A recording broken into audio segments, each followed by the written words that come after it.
আলহামদুলিল্লাহ, জীবনে প্রথমবার আমার আশা কাবা শরীফের সামনে প্রথমবার।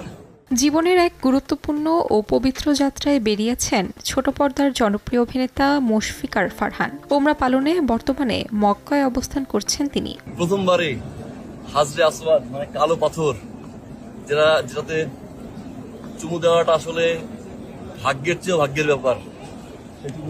চুমু দিয়ে মাত্র আসলাম। ইহরামের সাদা পোশাকে পবিত্র কাবা শরীফের সামনে বসে আছেন অভিনেতা।